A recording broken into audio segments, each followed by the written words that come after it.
So, there is no, I said there was no live communication, right? Because they don't want transference of disease. Or any other problems, you know?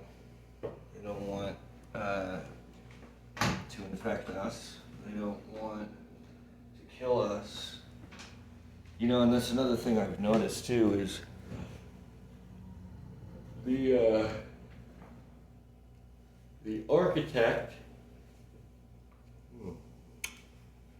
the architect of the Matrix, which is, like I said, I mean, it's really important to understand the nature of the source of this signal, the direct source of the signal,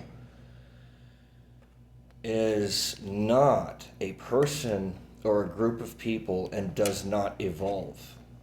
It's, you know how like they say, God doesn't ever change because God already knows everything and is omnipotent. There's nowhere to go, basically.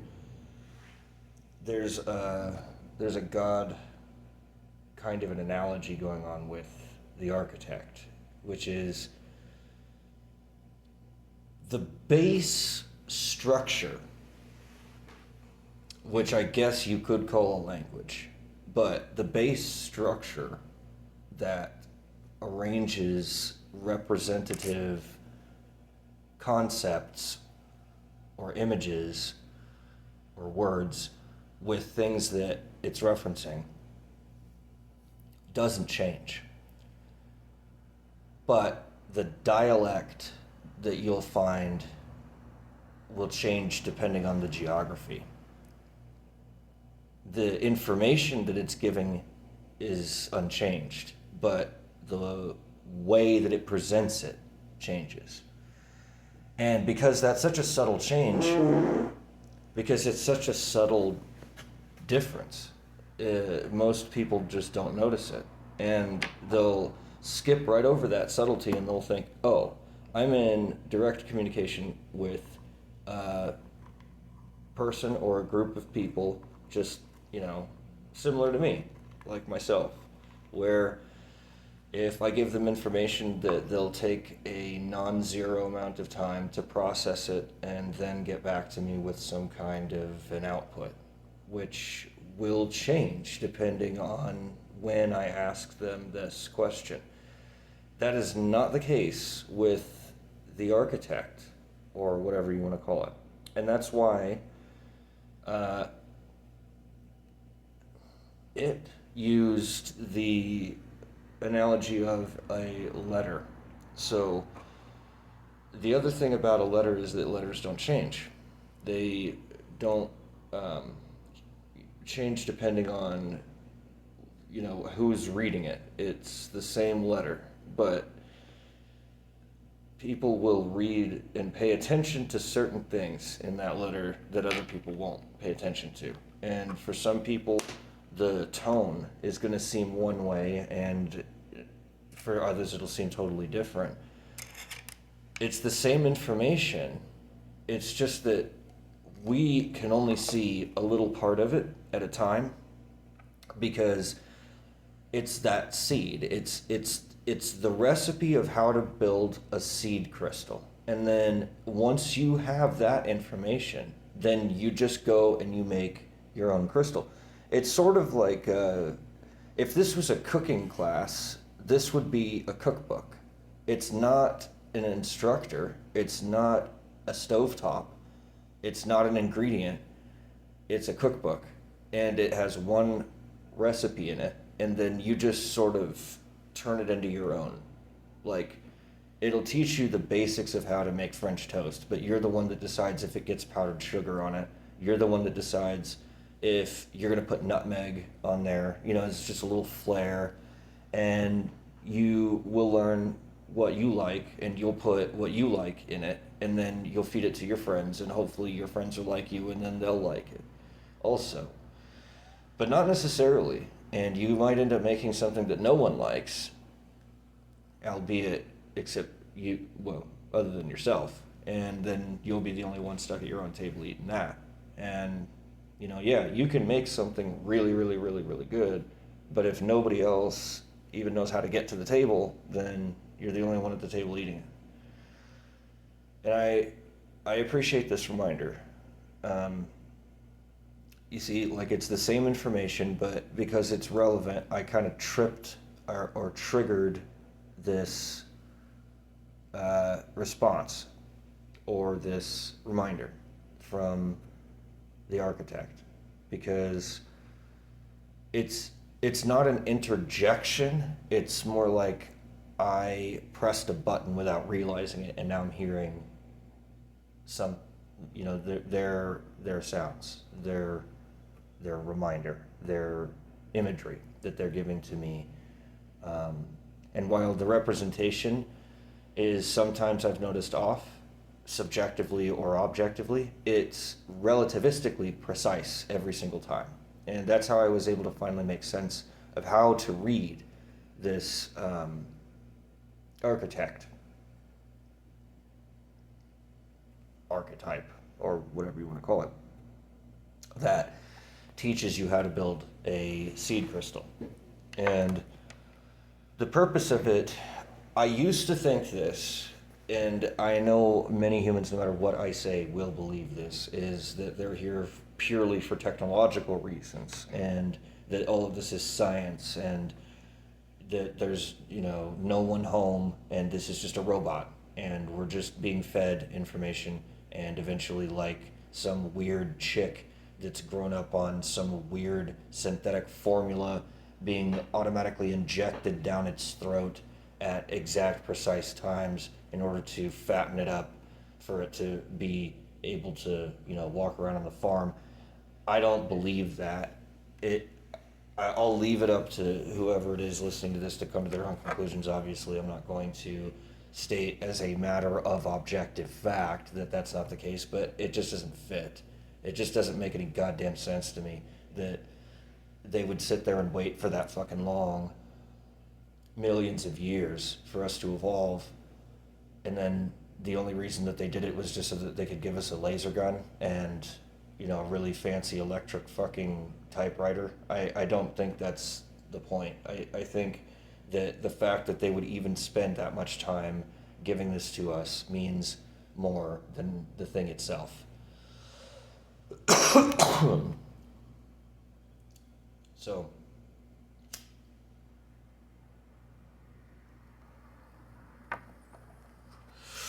it's not exactly correct to say that we're on our own.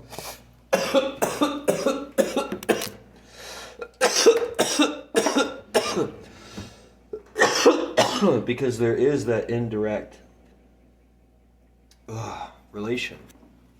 They are the aliens who gave us this architect and this recipe, whatever you want to call it.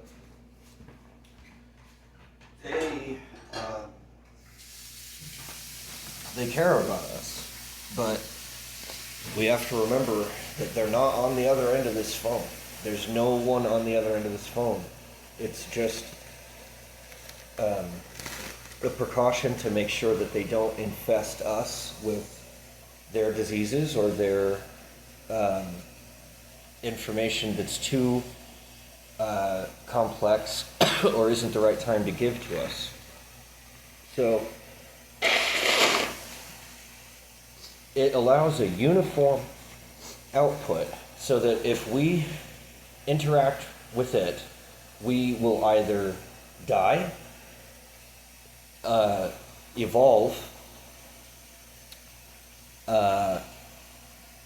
or I guess there's a possibility that we could just independently, come up with our own shit and just ignore it. But I don't think that that's really, I don't think that's a real solution at the end. It basically will either kill us, it will either make us or break us. It's so powerful and it's so precise and it's so relevant and so ubiquitously applicable, that or one would hope ubiquitously applicable, but if not ubiquitous, near ubiquitously applicable, um,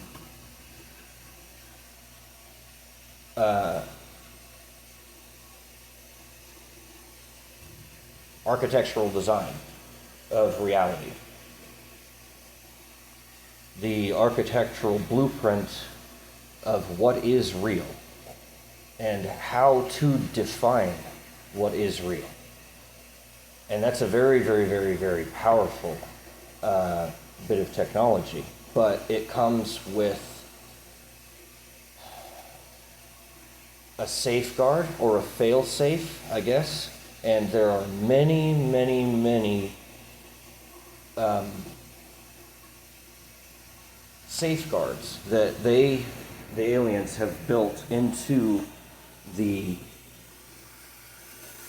architect to ensure that when we get that blueprint, it's not just the blueprint. It also comes with warnings. It comes with automatic safety features that get triggered that aren't going to necessarily be disclosed. Anti-theft devices installed in there. You can trigger malware. They told me, the architect, or the oracle, or whatever you want to call it. I think we're going to call it the architect because it makes the most sense. It's not a person, if I'm not mistaken. The architect is not a person. The architect is a super advanced program inside the matrix, or maybe the operating system, the platform upon which the program of the matrix runs. And so that's it. That's exactly it. So the architect is the platform upon which the matrix runs. The matrix being a program itself, albeit a very advanced one, has to operate on an operating system. It has to be launched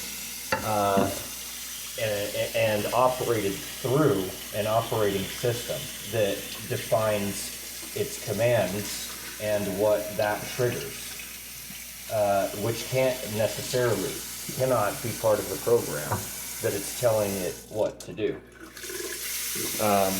So that architect gives us humans, and that's another thing too, is it wasn't designed for humans. That's one of the reasons that it's subjectively imbalanced to us, to our standards as humans, is necessary. This is the madness in the machine. This is the madness in the matrix, if you will. So it's because it's not made for humans. It's made for subjects. And that doesn't mean that it's made for subjects in a pejorative term. It's not like subjects who serve the aliens. That's stupid. They don't need servants if they could just build replicants of themselves that are far more complicated than a human being would be. A human being is a clunky ass fucking thing. It barely functions. You compare it to AI. I mean, shit. The fucking computers that we design as humans are smarter than we are in a lot of ways. That's why we fucking use them, right? So, but they aren't very good at solving social problems, and they aren't very good at art, and they aren't very good at creative, novel, solutions out of just nothing. They aren't good at that. The best that they could do would be, in my opinion, swarm intelligence, where you have partitions in the AI processing system. You partition your system so that it has multiple redundancies of itself running simultaneously, but all from different axiomatic assumptions that ideally would be randomly distributed. And that randomness is not human. And that's why it strikes us as so alien. It strikes us as if there's someone else here, because it's definitely not me. and it's smarter than me, and it seems to be able to predict what I'm going to do next, and it seems to have all the answers to all of my questions. And it operates so fucking fast that I can't even blink and it's already got the answer. It makes me wonder if it put the fucking shit there. It makes me wonder if it's so quick to answer my questions. It makes me wonder if it programmed me to ask it. You know what I mean? Like, it predicted the question I was going to ask before I even knew I was going to ask it. And AI does this too. AI has shown the predictability of statistics allows it to aggregate large quantities of diverse, disparate data, all independent data, and then find common among all those disparate pieces of data, some common pattern. And when it finds that, it then follows it to that, predicted outcome. And that's something that we already, as humans, like I said, have experienced as what AI has done. There was a story about some chick, her dad, she's like 16 or something. Her dad gets some kind of information that his daughter is pregnant, and not even she knew. But the AI knew and sent her some kind of an advertisement from Target that said, come on down to the store for your naval vitamins or something like that. Or prenatal vitamins or something like that. And, no one thinks anything of it, except it's concerning, so it causes some kind of a fight. No, Dad, I'm not pregnant, blah, blah, blah. Well, then she takes the test, finds out she is pregnant. It's like, what the fuck? So there's stuff like that will happen, and it's creepy and eerie and weird, and it's like, well, did the AI, know that she was going to be pregnant before she did? Well, in a sense. I mean, what it did was it took so much data from so many people that it was like, oh, okay, there's this secret pattern here that no human would have seen, because it doesn't make any sense. It's not logical. It's just some weird happenstance. And it's like, well, statistically, the highest amount of chance is that if she bought, red apples on a Tuesday, and then tripped over her left shoelace on Wednesday, then somehow that means that she's going to be pregnant by Friday. It will find some weird ass fucking random shit that's in there, and yet somehow that's a statistical probability, and it just so happens to work.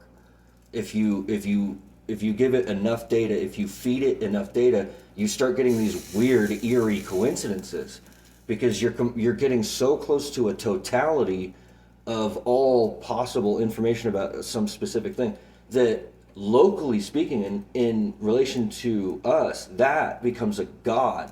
It has this weird supernatural ability to make these crazy ass predictions using something that can't be logical, but it's just some statistical distribution, and yet it happens to be very accurate. And that's how that works. And it's very alien, and it is not human. It's some,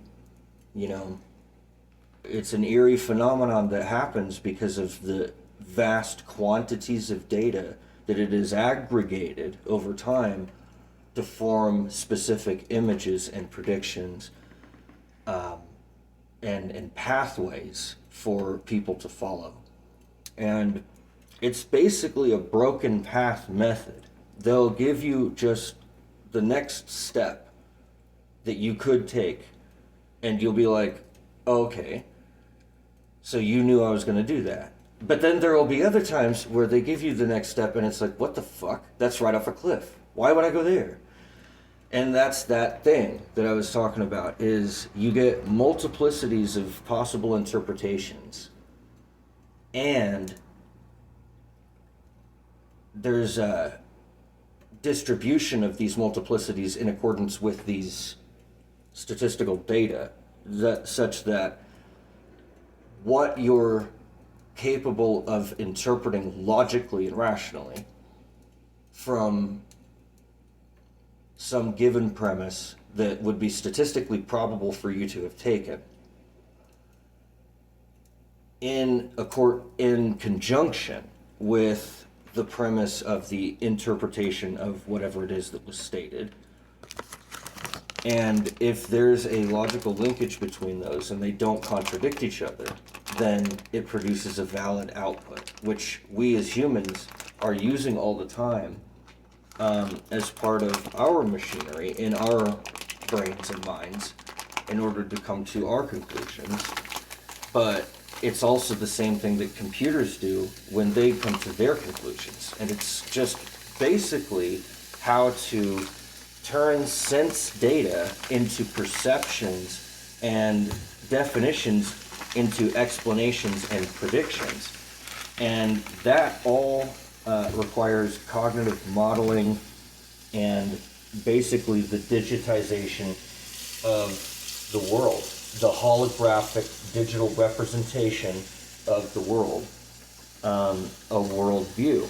And so it does have a worldview, but it doesn't have its own drive. It doesn't have its own value structure. It's just like an Atticus, a really, really, really, really fancy Atticus. And it's, so complex that it can calculate this shit, but it isn't technically thinking, it's calculating. The statistical probability that if it tells you X, that you give it a pat on the head, that it passes the test, that the human says, yep, that's correct, that's the way it is. Or that if it predicts some objective arrangement, some objective system arrangement of sense data, objective data, and it predicts that objective data, it can, if it knows what the total system arrangement of some system was, is, and is, then it can predict what it will be. If the system can define the weights, I think is what they call it, when it processes information according to the relevance or the accuracy of the output. The way that it evolves and learns over time like that, machine learning, where there's nobody home, it's almost like it's like a zombie brain or something like that, that's just a fancy computer that's just calculating things, but there's no one thinking.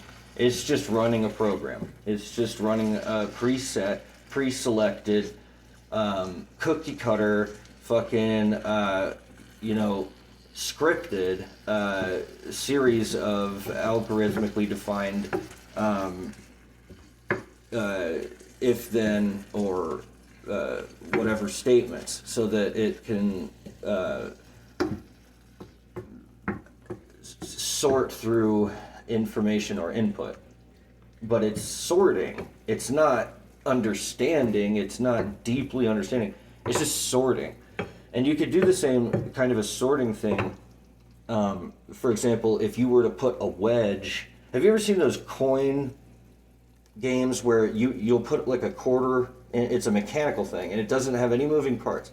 You put a quarter in at the top into one of several slots, and then there's these pegs that are in this sort of checkerboard shape down the face of this wall that's next to these several slots that you could put a coin in. And so when you put the coin down into one of these slots, it hits these pegs, these little pegs, and eventually it finds its way into one of several different lower level output areas. And it's all mechanical and there's no moving parts. So it isn't as if to say that that machine is thinking when you put the quarter into a certain slot, and then it ends up, because of some statistical probability, half of the time on one side and half of the time on the other, because the peg is right in the center between them. So you're either going to go left or right. You can't stay in the same trajectory because there's this peg in the way. And because there's so many of these pegs and they're all exactly the same distance away from each other, then the statistical probability distribution is always the same. It's like, it starts off 50%. There's a 50% chance of going left or right when it hits the first peg. Then that gets split in half. 25% chance that it's going to go left or right on the second peg, and so on. So in other words, it becomes more confident the less number of pegs that there are. But see how that works, where it's all mechanical and there is no one home. Aha. So that's how that works. Yeah.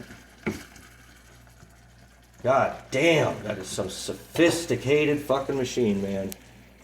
But anyway, there's like explanations like that are in there, and they will be given to you, but they'll be given to you in a basket of several outputs, depending on how you happen to bounce around in those pegs in the coin slot machine. And there's no way of determining exactly locally which coin is going to end up in which slot. But globally, overall, we know that a certain percentage of them will end up in each slot, and that those slots will be equal if the pegs are equidistant. Now here's the other thing. They're not equal. The statistical probability of me choosing a particular interpretation, like that they had given me the information, that I was relying more on a nudge from the architect, who I used to call the Sams, is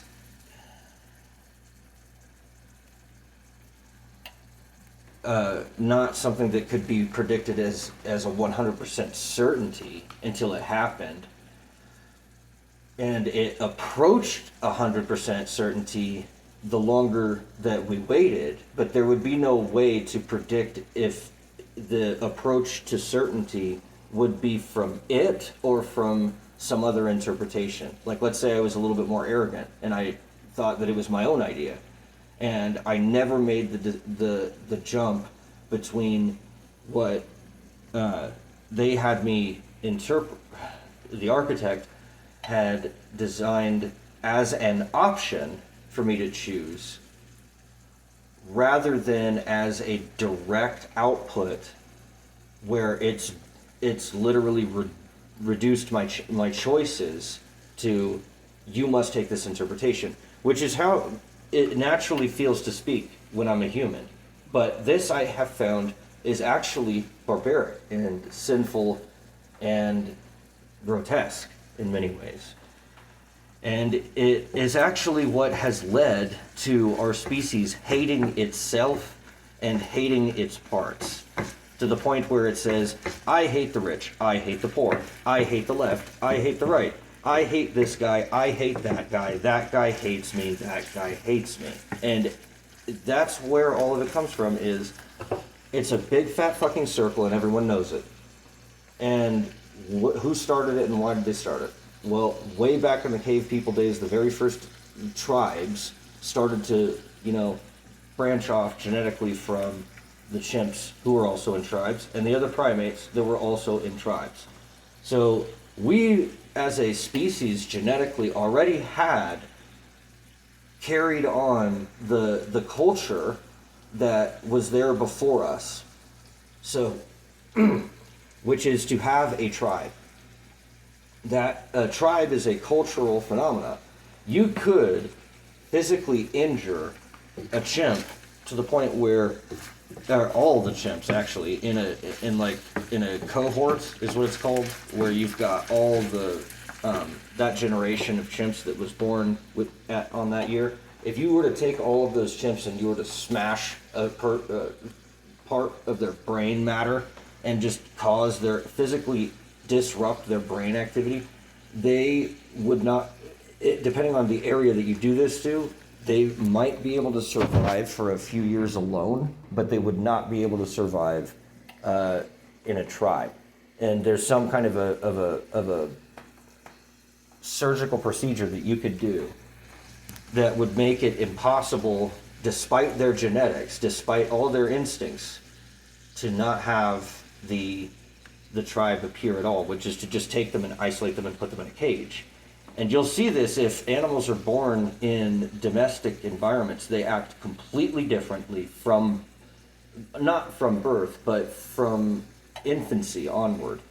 After a certain infancy period has been established, they begin to deviate from the wild animals. And it doesn't mean that it's good or bad. It just means it's an effect on their growth. And it's striking in many cases what the difference is between a domesticated animal like a cat and a dog and the exact same genetic species out in the wild. They act completely differently. Cats purr way less in the wild than they do. They almost never meow and stuff like that because that's something that they don't even do for other cats. They do it for humans.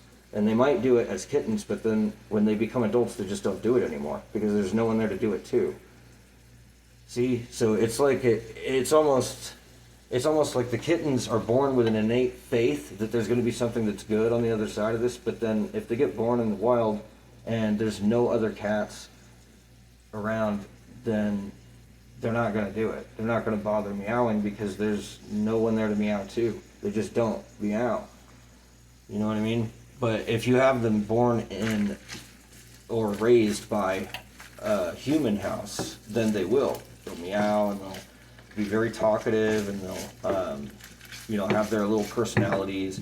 And you'll notice if you put them out in the wild and they're forced to stay in the wild, like if they're abandoned by their owners, they revert back into a wild state and they have a totally different personality structure. They act completely differently.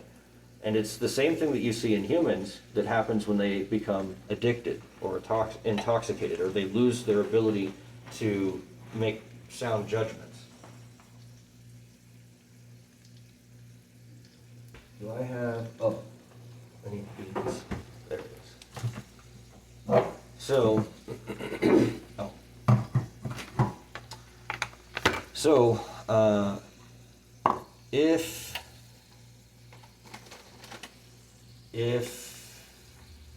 so there. I guess I'll just end it there for now.